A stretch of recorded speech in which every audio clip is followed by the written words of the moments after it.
Eshima, votre magazine qui bat au rythme de l'actualité. Retrouvez la nouvelle édition. Exclusivité, les hydrocarbures sont incontournables pour révolutionner l'économie nationale du Congo. Pour ce faire, Rubens Mikindo Mouima, ministre d'État des hydrocarbures, veut faire de la RDC un géant des hydrocarbures. Plusieurs projets à son actif, dans les soucis de réduire les prix des produits pétroliers à la pompe, Rubens Mikindo se déploie pour l'augmentation de la capacité de stockage dans le pays. Une année et 4 mois après sa nomination à la tête du ministère des hydrocarbures, Rubens Mikindo Mouima affiche un bilan largement positif grâce à son dynamisme, sa diplomatie et surtout son abnégation à voir la RDC compter parmi les plus grands producteurs des produits pétroliers et gaziers. Découverte, Victor Ntumba Chikela, directeur général de l'OVD, prêt à relever les défis de la reconstruction du Congo. Dossier, Eshima s'est penché sur quelques faits qualifiés notamment des mutineries et de sécession dans l'histoire politique de la RDC. Nation, plusieurs articles d'analyse. Cour constitutionnelle, Assemblée nationale, un aperçu de la situation politique dans son ensemble. Économie, budget 2021, entre prévisions réalistes et routinières reddition des comptes. Finance, United Bank of Africa, UBA, a célébré la semaine de la clientèle avec pour thème l'équipe de rêve. Payer l'impôt est un devoir civique. Barnabé Mwakadi, directeur général de la DGI, sensibilise. À lire également dans les bonus Eshima, les consultations présidentielles Fachi Déboulonne, un état des lieux du chaos, fin de la coalition FCC Cash, entre réjouissance et prudence, retrouver les coulisses stratégiques et décisionnaires d'un des plus grands tournants politiques. Focus, Sonas, Bonieme Ecofolucien, bilan des réalisations 2020. Musique, interview de la diva Barbara Kanam. Retrouvez l'intégralité du magazine Eshima dans les kiosques. Eshima Magazine, un nouveau standard d'information. Madame, Monsieur, bonjour et bienvenue sur Sangoya Congo, chaîne Pesabino Basango Bandeko Balandi. To sepeli kokuta na bino potobeta masolo ya mayon seza koleka. Nambo Kanabiso, République démocratique du Congo, le président de la République Félix Antoine Tshisekedi azalaki na Brazzaville pour 2 jours. Ayebaki na kozonga na nguma mokondia wa mokolo ya lobi bandeko tokoyeba na kolobela ngo surtout masolo ya soli na moninga na ye Denis Sassou Nguesso asali interview na presse a lobi makambo etali ba Tilukwebo Kolobaete a connu kozala informateur et a connu kozala pe yemoko premier ministre Tourouba na Kolobelangwa, mais aussi ayebaki na ko poser problème sur impact il y a dossier il y a rapport mapping ce qui va fungoli en Hollande ba arrestation. Est-ce que sécurité est déjà bien installé? Est-ce que il faut qu'on lance un la mokoto et sengeli na kozela pour na ko se rassurer que vraiment oui ba frontière na biso c'est bon, ba mboka na biso c'est bon, ba province na ba ville na biso c'est bon, et puis opération na ekoyeba na ko se poursuivre parce que nous le bakiawa Roger Lumbala kozala ye monter ba kozala be le même moment ki mona mboka Basile Olongo le baki était Kabila pe kombo na ye et zoami na liste na kati ya rapport mapping. Bon, il y a zalaki vice-ministre ya intérieur certainement qui lançait beaucoup bolanda ki on andira ya actualité la bande wanda sa Congo to koyeba na kolobela ngwa parce que ezali ka mama sécurité soki ba bandi ko kanga wa na bato bazo sepela les lois o te to continue sacré bona boye ba komona ndenge union sacrée ko servir de chemin pour na ko récupérer bango calmement pour ko kende na ngo devant baro pour ba na ko samba ko yisa biso makambo ndenge sengeli bande ko balandine. Joseph Kabila a promettre biso à travers un compte Twitter naie à Twitter qui lobby à Komela Kipsa lobby, il va communiquer le 29 janvier prochain pour à la déclaration sur tout ce qui se passe dans la sphère politique congolaise actuellement. Donc on a Kabila Sika, est-ce que à ko se retirer na politique, est-ce que à ko rappeler bana naie to ba bibole na yo ba katisi ba kotu union sacrée to ndenge nini to ko bana obeta selon bandeko to rebela pe makambo itali ba adhésion massive bandeko na reçoit déclaration ya Steve Mbikai il y a quelques jours simplement tango ngoika sanja koti ça qui déclaration na Twitter akoma kinaza yango parce que nalobaki yango makambo bato bazoloba loba les gens bazokota union sacrée tozelaka à quelques jours tokozonga ko rappeler bango o ba tweetaki na obanango na Steve Mbika ipe na otanga la sous déclaration na ye après ko adhérer na union sacrée bandeko balandi ya sango ya Congo bongo 34 députés. Il y a PPAD Oyo, Baouti Kokota, Moko na Kokota, Nako Banarosenga, poste qui réclame le bureau définitif de l'Assemblée nationale. Ils ont écrit au président de la République, Richard Mouyej serait gravement malade pour le coronavirus,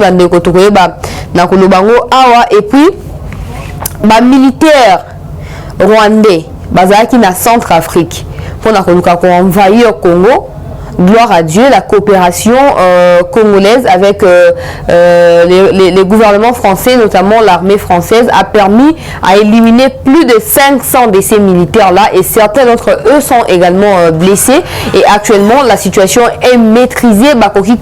Kokota na territoire congolais, merci Nenge Boza connecté, Bisika Nyoso Boza Kolanda Biso Pote, Tosolanda Bino Makambo, Ngosneto Biaza Koleka, Namboka Nabiso, République démocratique du Congo. Au président de la République, Bokonjambo Kazaki na Brazzaville, Bolanda Kiango, à travers interview à Pesaki Kuna, Kenel Kosolana Denis Sassou Nguesso. C'est tout à fait normal parce que voilà, vu l'expertise, l'expérience et à Sassou Nguesso, c'était important, c'est important de toujours avoir de ces conseils, de toujours avoir de ces directives, de ces points de vue pour voir comment arranger les choses par rapport à Yambo Cannabis au Congo. De Yango Mokonjambo Kazaki Kuna Basolaki, la Otali nomination à Bati Lukwebo. Alors bon, le croisant informateur, il y a probabilité qu'il y ait la paix Premier ministre, mais ce n'est pas encore sûr. Alors à coquille cause de la paix Premier ministre ou pas. Donc on va suivre les près. Très bientôt, il y aura une conférence de presse au Bati Lukwebo à tenir devant la presse pour communiquer les bisous officiellement. Tâche, mon sala il y a Bengami Kosala, na période où il a bien déterminé la constitution de Bokanabiso. L'article 78 sur le botalion il y a 30 to 60 jours, donc c'est dans 1 ou 2 mois de mon sang ko ba ko sala ma toujours la ndatoye basoka obtenir point de presse pour aller bisabiso ni koleka kuna. Mais aussi, parmi les discussions et entretiens à président de la République, na président Brazzavillois, les rapports mapping. Vous savez, vous tous très bien qu'il y a un rapport, on a j'ai vu, détracteurs, il y a Mokonyamboka, Facebook, il n'y a pas de noms des gens. Comment va-tu exalter? Pourquoi ils citent les noms, innocemment et tout et tout? Certaines sources ou certaines personnes savaient déjà que Lumbala Zaki Nakati. Tant qu'on va le bar en Boya, à Bazako le Batum Souba Nakati Bozo Boya, mais tant qu'on va au Kanabaron de Boko Kabisida au Téléma, Boko Zoakati. Peuple congolais. Boko Nyamboka Soli, na homologue Nae Brazzavillois, na o étalé rapport mapping. Moi, Namboka Lumbala interpellé. Mais attention, attention que les déclarations, que les explications, il y a Roger Lumbala servent de voix pour l'arrestation à ma vraie figure pour Nakati rapport mapping. Mais à l'obaki awa lobby basile longo tozala ki na ye à l'obaki na so même Kabila son nom figure sur les rapports. Bon, voilà un individu. Et puis récemment il y a qui membre à FCC. Alors même vice-premier ministre à l'intérieur dans Mboka na biso. Donc dans tous les cas, nous ne sommes pas des prophètes des malheurs pour notre vie à battre. Désolé que Azobela qui se faire soigner la lomami kuna bisika la kina Lubumbashi simité akina lomami kuna ko se faire soigner voilà ezoba lukabo lomami kuna ndekone azali bona boye na autant combat mon soutien na zo expliquer ba o ba yeba. Parce que je n'ai rien à foutre dans ma combat bateau parce que ce sont des gens qui n'ont pas contribué au développement de ces pays et on n'a rien à voir avec eux. On n'a pas intérêt à autant nous on a besoin de parler de ce qui fera développer notre seul et unique pays. Peut-être basar ba magui wana ba arrogance wana ba makambe wana pour ba que so ba kena ba Rwanda ba ko fanda Burundi ba ko fanda Tanzanie ba ko fanda mais biso zaka na Congo to fanda to c'est comme susu ya ko fanda to zaka ba bienvenue kuna. Donc rapport mapping qui abordé quand il entretien à Batoumi Balewana Mokonyamboka na biso na oya Brazza pour na ko senga sécurité na frontière na biso na Brazzaville. parce que boyebi eza wa leader so bakangi leader du coup troupe na ye ezui panique et puis débanda de koti mutuna mutu alingami kimela aluka ye babisika nya ko se sauver nde mokonzi mboka alingi à se rassurer que au cas où un leader point serait arrêté tout point ils ne sont pas éligibles ya kokatisa frontière kokenda Brazzaville to pona kokima kokemboka bapaya. De Brazzaville à son tour a rassuré na mokonzi mboka soutien sécuritaire. Et te voilà tango ekokoma bongo auto sabine za ba fait réel eza lisoto obetate eza ba fait réel palpable et puis très bientôt boko vérifier ngoba o ba yeba tanto mané ko makambo rupture ya coalition ba traiter biso de tous les mots. Bah, journaliste écoute comment bah taliban pour la bango parce que voilà nous disons des choses qui sont vraies même si qui ne se réalisent pas pour les moments où le bahana ça va se réaliser. Donc Bobangate déjà quoi dossier mapping rapport mapping les a ouvert et que c'est poursuivre jusqu'à la fin et il y aura justement c'est très important il y aura très justement la tête au bino congolais pour l'ukaha kangama. Mais ça, autant parce qu'il ne contribue en rien au développement en Boka, ou encore moins au développement en professionnellement, il sera arrêté, nous confirment nos sources, et ce n'est plus pour longtemps. 2023, il y a l'élection, et écoute, elle est déjà assez accueillie. Et puis, le peuple vous l'a finalement soulagé.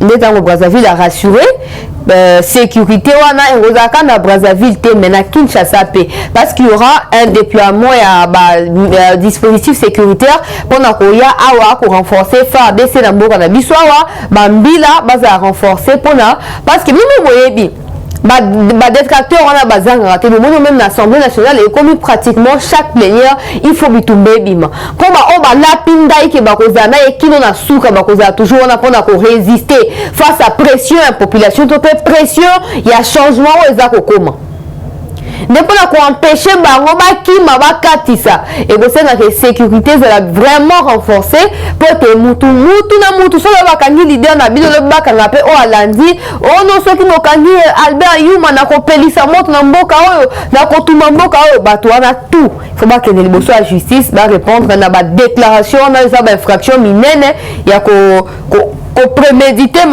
surtout pour le peuple la République démocratique du Congo. On va pas s'atteler là, il faut qu'on passe à l'essentiel. Il y a Sangoya Congo, Joseph Kabila a promettre Bisso. Ce qui boyebi compte Twitter na Joseph Kabila K. Bobeti on a Twitter beaucoup mon yango.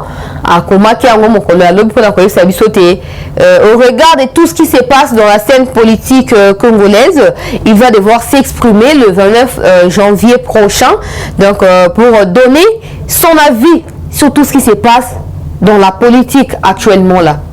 To éviter avis à couper ça par rapport à nini sur base de quoi parce que les temps après ça avis wana na kati ya boîte na ye biloko tout esi bimi atila ka yemo moluki boîte mbonge bandi ko pepa kala mingi te yemo pe ko baluka malheureusement pour na ye a côté na union sacrée mutu monter on dit ma côté na union sacrée donc à la fin du compte à se rendre compte que voilà on va kati ici baza ba congolais ya solo ma oba kotika na ye yenda yebi o bango bazali et pour ko komaka na mikoleza ko ya bango ni mo ba ko assumaka pour to yebi que la ministre FCC va comme déjà na kati ya opposition pour ba réaction na bango ni mo mona ba comme même bazwa ba Facebook le quoi ba cadre ya communication na bazo le kota ba vidéo ba fini mukuna bazu ba tia na Facebook on dirait mukuna ne président de la République beaucoup doka. Là, nous sommes à pesa bino mo te bino mo mi pesa musala wana ki jalelo wana bino mo mi pesa mokoyoka. Petit à petit, le peuple arrive à récupérer finalement puissance pe pouvoir oya pesa ki et pas na bino bo abusa ki na ngo bo utiliser ki on pour détruire le même peuple. Bientôt vous allez répondre de vos actes. Kabila olobanini akoyesa balia ngana pesa bino confiance bozonga awa moyen te bona boya ayesa bango bongo quand ndenge mutu moko ya muswahili se permetta qui je crois le 24 un certain jeudi octobre il y a 2020 na Kingaka c'est ça déclaration que le bakeno sokoza muluba muto akasa yeba ke place na awa ezate siko ozi ya ke ba Steve Mbika ibasani tozo ni appelle Steve Mbika tozo encourager te mais to pesa des exemples olingi bango kasa njiba kende wapi bon luka place oyo discrimination et cause la té tribalisme et cause la té ba kende kuna ba servir au peuple boba oh wala ba Swahili ba Katange ba ebe ba si ba kasi ya union sacrée boba manara yoka kombo manara batika la côté wana kuna problème ezate bana mboka tozela en tout cas tozela point de presse ya Kabila ce qui est koloba nini to akoloba na biso que voilà regarde tout ce qui s'est passé peuple congolais bolimbi sangai na longo na politique na ko exercer ka lisusu politique te na longo bolibisa masumu na ngai nyonso botika ngana fanda bena mboko yo bo livrer ngai te bona boye to ebite wala c'est ba supputation tozela to ba eloko nini penza o Kabila akoloba na biso o akoka koloba te banda 18 ans pour mboko échanger azwa kutu 15 bons collaborateurs te mais pendant ce temps il y avait des Lambert Mende à côté il y avait de même Steve Mbika il a des Moïka Sanji qui ont fait plus de 10 ans à ses côtés là bazaki toujours wana basé betota quand on a bangoto ba mouye jo nyonso ba bela corona pendant ce temps ils étaient là mama tata ponyo même ba muzito bangoto bazalaki et après il a fait la déclaration pendant le bac il n'a pas trouvé 15 bons collaborateurs pour changer le peuple congolais. Peut-être qu'à retrouver Bango Siko pour se retirer de la scène politique. Ah, tout éviter. En tout cas, on attend comment ça va se passer de côté. On a l'événement. Nous avons fait absolument bon. Pour vivre vraiment. Soit vous avez événement, soit vous avez non événement. Tout éviter, mais tout est là quand même. Et voilà que ça, les mabandés Koubalandi. Et à Sangoya Congo, Union sacrée, madame, messieurs, Steve Mbika qui a adhéré avec son parti travailliste. Nami tout d'accord ndenge ayeba ki na ko saccager ba ti le ko wakati si côté nene kulu parce que ya za lié à FDC ah oya baadi donc on regarde la consultation le roi ba tum souvenir ça nzambe na ngai c'est là que nous comprenons qu'au Congo nous n'avons pas les hommes nous n'avons pas les hommes intègres. On ne peut pas compter sur un homme congolais. Ce sont des gens malversants, malveillants, je ne sais pas, versatiles. Steve Mbika inobi a chrétien qui nani AFDC awa lelo n'entend la bino pas moyeba et akati encore Twitter appelle ça bango espace ya ko s'exprimer. Manga le belo ya akatela ki ba ngoika sanji ndenge bakota ki kuna bandeko ya sanga Congo na tangela bino après na tanga pe déclaration on a fait ki lobi tango ba adhérer officiellement à Union sacrée adhésion moqueuse. Les déclarations d'amour se multiplient envers une fille encore dans les ventres de sa mère sans savoir quelle sera sa forme physique. Dès l'annonce de la grossesse, les gouverneurs et autres dragueurs se bousculent. En tout cas, c'est un amour ironique. Congo, Sony. Après, c'est important par la excellence. Excellence, tweet yango. On va douter comment. Bon, certainement que va supprimer certainement que c'est à supprimer déjà mon but. La vigilance et qu'il y a to capturer qui déjà te bombaki. Makambo Sony, pas les Congolais toujours battu, on ne sait pas sur qui compter. Non. Quelqu'un a un homme d'État, yo kaba de Nabandelango pour aller baquer. Personne n'accepte son adhésion à l'Union sacrée. Personne. Adhésion moqueuse. Les déclarations d'amour se multiplient envers une fille encore dans les ventres de sa mère, sans savoir quelle sera sa forme physique. On a l'Union sacrée. On ne sait pas comment l'Union sacrée va se présenter du point de vue physique, etc. On est à Malobanaye, Bandekobalandi, il y a Sangoya Congo. Dès l'annonce de la grossesse, les gouverneurs et autres dragueurs se bousculent. En tout cas, c'est un amour ironique. Bandekobalandi à Sangoya Congo. Mais bon, le quoi peuple aza zoba bolali bolamu kina kati ba jeep filmé bana no ba tanga na poto bo ko la ka peuple wana victime ya ba buzoba na bino nyonso victime ya ba misalela na bino nyonso ya ba manque ya sérieux na bino nyonso boyoka. Nous avions proposé au FCC de saisir ensemble la main tendue du président dans la mise sur pied de l'Union sacrée. Un mois plus tard, pas de réponse, pas d'alternative. Les bureaux politiques du Parti travailliste a décidé de s'assumer en tant que parti autonome.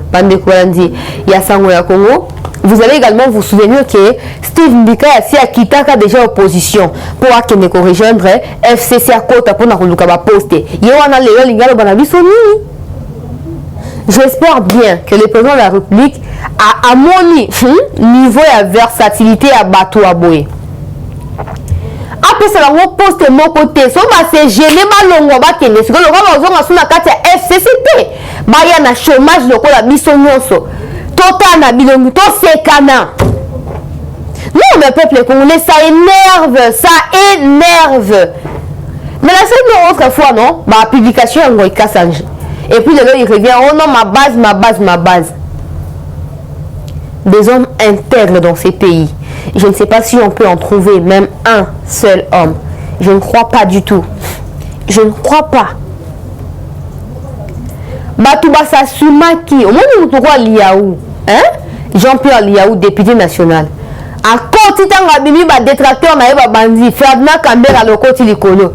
Oh non, bonabla, zoni, c'est sors dans les médias, retire tes paroles avant de porter plainte contre eux. Abina côté PPRD, na Bimi PPRD. L'État, les loba, Steve Mbikaï.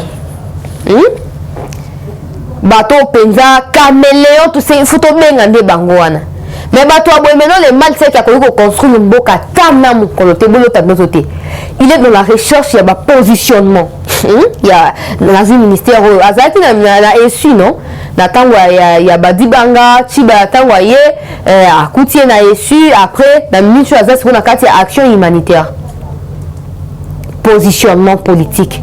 Avec na AFDC à Bati, à moins qui voilà côté à Bati, kuna Bati, na Bati ndika Bati na Lubaku, na akati côté nene kulipo azo poste politique. Le pas na kati côté à Union sacrée prétendant qu'on a poste. J'espère bien que mon kondiambo kazo mona batu aboy nyonso. Azo mona bango za entre ba non nzamba zo mona ya ko futa yo. Ba futa ma ake na chômage papa, ake na chômage à apprendre qu'on a intègre de par sa tête d'abord que sa mentalité soit changée et qu'il ait désormais comme objectif servir le peuple congolais. Nathan on a sur le PC poste vous a bien. Mais la minute ôté makambo soni na évité bon akoya na union sacrée ko ça nino asala ki peuple l'état wanzaki na kati ya FCC et donc on nino yeboko personnellement motivé à quitter FCC et ça parce que baninga ba kati sa monde ke boatu batu basina kati masu elinge zimba to ezapo asepelika ko luka place à ko se retrouver pour comme on est élu moi dans la scène politique comme on est continuer ko tangama Batou ya boye, dignité zéro, intégrité zéro, personnalité zéro. Oh non, l'Union sacrée pour nous batouté, batouné sobaya ya kaka, bako servir au peuple congolais. Les mêmes personnes, bazaki au côté à Kabila, so bazaki capable, ma déclaration, ça y a ironie, hein? Au base nangai, au parti nangai, boye na boye. Soki boye bisa ki Kabila ke voilà Kabila parti nanga lobi boye na longwe alingaka boma to alingaka kanga yo na présenté mais pour eba ke banda ko filma mbongo zo yi ba koto yi bi mo panzi na ba kana Steve na ba na batu nyonso ba uti FCC mais yo tike zaki te pour kuna corruption banda ko zaki style de vie détournement style de vie donc na mutu kota ka mbongo bisiko kota zwa bimisa kende mutu kolandira zalité impunité. Mais non, au nom de servir au peuple congolais, tu éviter le peuple congolais, au wapi beaucoup servir, alors que Bamsou Bazala a 5 ans, 10 ans, Bamsou 18 ans, Penza, d'un côté à Kabila. Jamais. Jamais Batika Kosunga. Bajani Mabunda Wana. Jean-Pierre Liaou a tient moi radio na Bumba kuna pona et peuple ya Bumba Mbouza bazalaka informé par rapport à makambo za koleka le roi Janine Mabunda za président de l'Assemblée nationale aza na habité soki nani na kati ya Kabila to na kati ya FCC akamati bokonzi akanga radio ya Pierre Liaou mutema mabe eloko ni bato bakoya kosala na kati ya Union Sacrée eloko ni bato ya kindoki ya misupole bakoya kosala na kati ya Union Sacrée. On espère bien que nos Konzamboka retenir compte à Makambo Nyonso et que jamais le peuple ne va regretter confiance absolue au PC pas na papa mon Konzamboka. On espère bien parce que bato yo baende ko zimbisa union sacrée baende ko boma union sacrée po na suka bazo fardo balati sayo bon voilà mais ma initiative union sacrée siko to suki wapi na union sacrée ngo et kenge na bato et kenge kotikela bango couloir te et surtout poste mon côté ko pesa bango omoni bato basasuma ki lokwa balia ou ba gima futa na tongo ya union sacrée consultation bah mis déjà position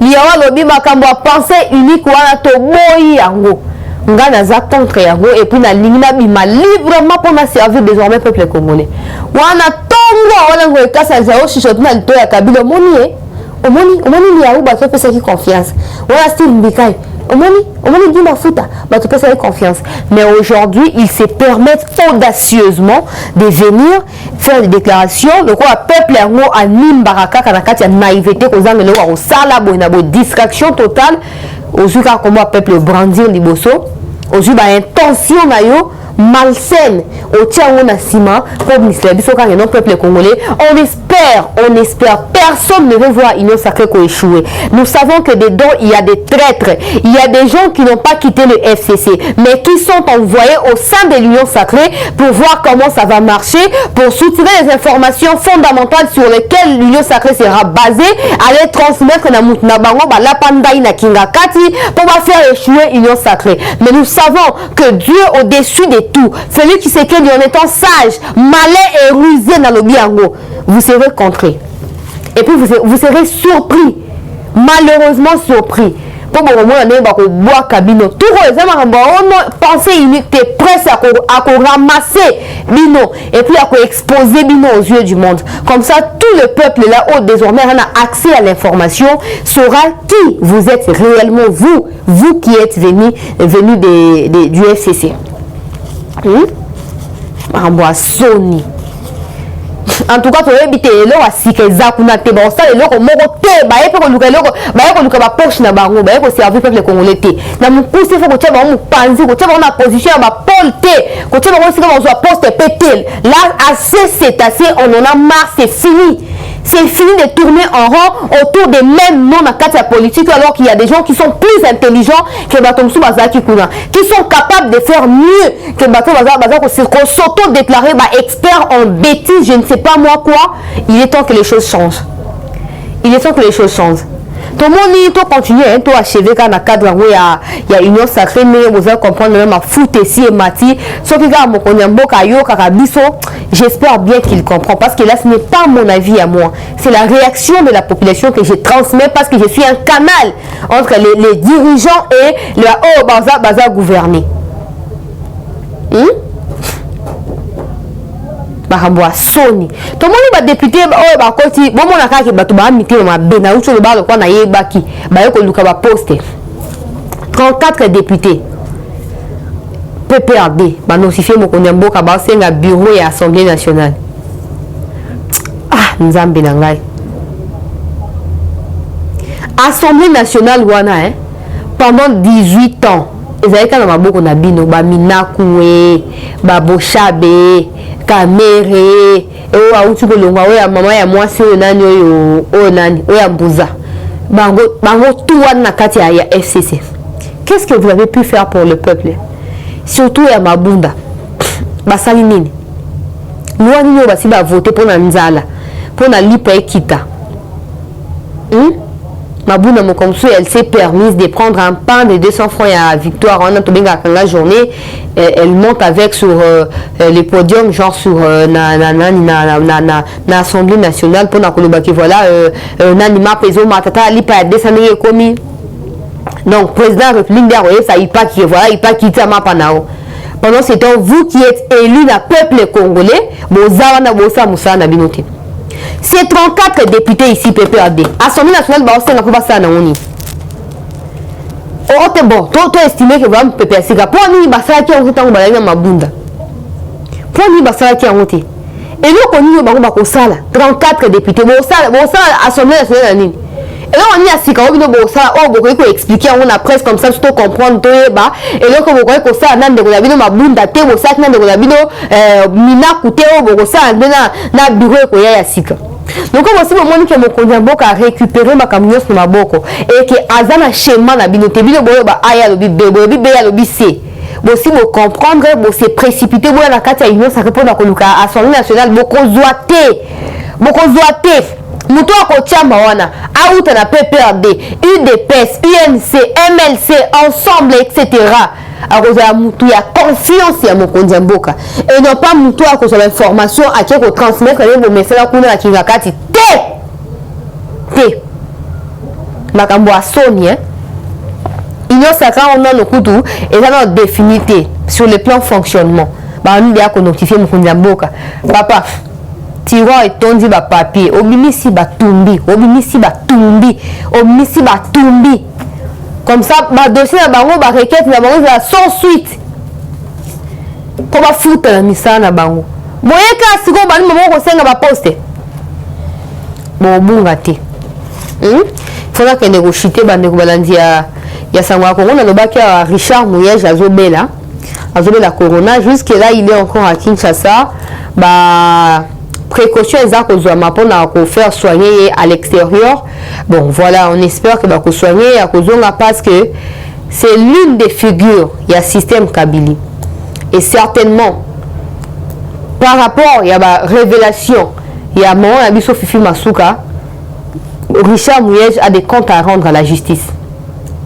Donc Nzamba Souga ya bikaza tout malamu pour tango ngana ko beta aya ko mina qui c'est pas la justice après ça sur explication il y a 20 comptes fictifs au ya créé na combo ya gouvernement provincial mais au Fifi Masuka logo la vice na ye azaka na accès na ba compte wana te mbandeko. Donc peuple congolais to na posa ya liwe ya mutuma bete fois atika na mokila ou mais tia bongo la motema so ba bongo ni motema na sima akoyeba na kokufa voilà on attend à couper que bon voilà quand bon on monter ma côté na bokonzi likolo là ça ne va plus nous concerner bande ko balandi ya sango ya Congo et pour chuter dans le bac parce qu'il y a quelqu'un dans Lubumbashi azobela boyebi ndio no ba boyebi c'est que boyebi azobela bon quoi ko se faire soigner pour azobanga quand ba ko bomaye akena lo mami kuna bisika ndekonia za rapport aki ko se faire soigner à ça qui crise tozela information bandeko. Pour finir, je parlais des militaires, des soldats rwandais qui étaient positionnés au Centrafrique pour attaquer la RDC bandeko balandi. Parmi eux 450 Rwandais, soldats rwandais. Oyo bazaki capturés dans l'armée française bandeko. Bazaki belé, bazaki plus de 1000 plus de 2500 plutôt bazaki pour baza brigade mombana ndambo isusu babaki sami donc bazana plus de 2500 militaires au bazaki wana bandeko ya sango ya Congo balandi bakendaki cause comme fandisa na Centrafrique pour baluka ko attaquer RDC. Gloire à Dieu, boyebi bien influence ya gouvernement français sur République centrafricaine. Et puis coopération le quoi est bonne entre Congo na Centrafrique et plutôt Congo na France et permettre que France a transféré l'information et pas dans le gouvernement congolais et puis France a se chargé Yemoko en personne dans les militaires wana pour tuer près de 450 soldats rwandais et puis de 700 autres sont gravement blessés Congo. Vous allez vous souvenir que récemment le président de la République a échangé au téléphone avec Emmanuel Macron et puis sujet faisait qui partie à échange na bango donc 0-0-0-0 plaignant son maléfique satanique ya Kagame na batunaye échec total et bientôt makambo baluka influence et ko baluka au moins on a mon année en février à côté na Union africaine bino mo mo ane makambo changer. Donc pour cela j'en appelle à votre vigilance. Ne cédez pas na ba propos ya haine, ne cédez pas na ba propos ya division, ya séparation peuple congolais. Au moins ba Rwandais ba ko yuko sola ba ko yuko buna ba mikabola rateo. Yango ça ka force na bango même likolo ya est ya RDC pour ba survivre ndenge bazawana. On a besoin d'être unis aux côtés à Mokonzi Mboka. Certainement qu'il y aura des opposants, qu'il y a les FCC qui va désormais faire l'opposition avec Martin Fayoulou, etc. Disons ça comme ça. Mais pour vous tous qui restez, sachez ce que vous voulez. Faites ce qu'il y a de mieux pour vous et pour le peuple congolais. Et certainement qu'ensemble, en tant qu'un seul homme, nous allons réussir à battre l'ennemi, à mettre sur terre, par terre, l'ennemi. Et notre pays va se développer. Et nous, ensemble, on peut mieux faire. Mais parce que jusque-là, il y a des fans, il y a Kabila, il y a des fans, il y a président de la République, il y a des fans, il y a Kamere, il y a des fans, il y a tel. Or, ensemble, le peuple congolais, d'abord pour l'essor de ces pays. Kabila va passer, le président de la République va passer, Bemba passera, les autres consorts passeront. Mais les Congos restera les Congos. Nos enfants, ils vont habiter où?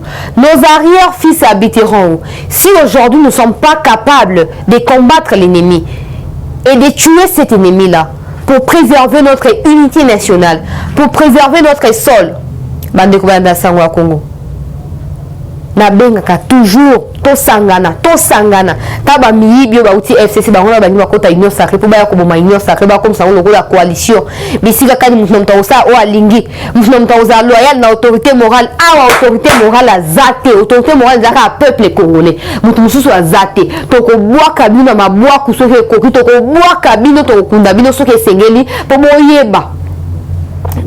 Histoire politique to kundi bino carrière politique to bomi yango botika na batu normal loko abiso boye comme ça boye ba non vie réelle ndenge zala parce que bino bozana na ba nuage bo sotaka na kati ya ba avion bo kita na seboye ba ndenge vie ezalaka comme ça boye ba pourquoi biso ba chômeur to yaka devant caméra sangwa Congo pour na kobeta CT na vie au peuple congolais za ko souffrir chaque jour bino bozo bénéficier la mi Congo ya peuple congolais to comme na suka bande ko bandia sangwa Congo merci de Rwanda qui session actualité merci na Arnold de Chilomboza qui c'est ma caméra pour na ko filmer actualité oyo botika na commentaire bandeko enjeu de l'heure union sacrée danger koti bopesa ba vie na bino ndenge ni moko il faut beta mais bongisama pour union sacrée lobi na ndenge ezala effondré te ezala ébranlé te peuple congolais a bénéficié nango bandeko balandi ya Sangwa Congo merci de voilà ki biso bozo rendez-vous na biso lobi kaka na bango na Sangwa Congo tokutani bongo matondi mingi.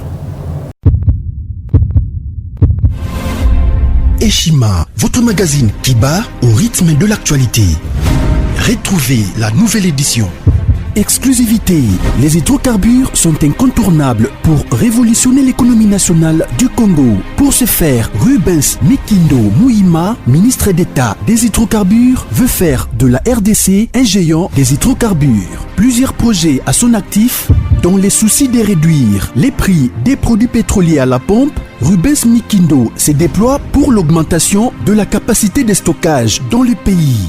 Une année et 4 mois après sa nomination à la tête du ministère des hydrocarbures, Rubens Mikindo Mouima affiche un bilan largement positif grâce à son dynamisme, sa diplomatie et surtout son abnégation à voir la RDC compter parmi les plus grands producteurs des produits pétroliers et gaziers. Découverte, Victor Ntumba Chikela, directeur général de l'OVD, prêt à relever les défis de la reconstruction du Congo.